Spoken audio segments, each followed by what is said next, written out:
Est-ce que tu sais courir? Ah oui? Ouais, tu me montres comment Le tu métier fais de en courant? psychomotricien, il couvre plusieurs secteurs de D'accord. l'individu qui Alors, sont vas-y. à la fois les fonctions mentales et les fonctions motrices. En fait, notre travail, il s'agit de rééduquer par l'intermédiaire du corps, Possible. sur une prescription médicale, Voilà, plus haut ces encore. troubles des fonctions motrices ou Très mentales. bien. Alors lorsque le C'est patient moi qui arrive, fais on ça. travaille avec un outil particulier qui est le bilan psychomoteur, Parfait. qui est un outil qui Alors, nous je vais te permet demander d'essayer de- d'évaluer les capacités de nos patients. Alors regarde bien, je te montre ce que je veux que tu fasses. On va faire des jolies vagues qui sont assez grandes. Et en fonction des observations que nous aurons fait au cours du bilan, Dans quelle classe on tu va es? pouvoir déterminer ce qu'on appelle un projet thérapeutique que l'on va Voilà, pouvoir des boucles à adresser à l'endroit. nos prescripteurs, les médecins. C'est pas comme si tu as appuyé très fort. Et ben ça doit être drôlement fatigant pour écrire quand on appuie. Laisse un petit peu de place pour l'instant. À partir de là, on travaille avec des médiations, donc des outils qui sont liés et tournés vers le corps.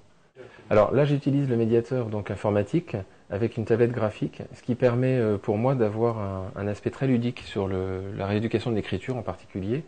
Mais là, par exemple, on peut voir également la coordination de l'œil et de la main, la précision, la motricité fine. Et puis, c'est quelque chose que les enfants apprécient plus qu'une feuille et un crayon. En fait. Donc ça, c'est un des médiateurs qu'on peut utiliser, mais vous avez vu qu'on peut utiliser des ballons, on peut utiliser de la musique, par exemple. On peut faire des choses avec des enfants plus grands ou des adultes. On peut également utiliser le théâtre, par exemple.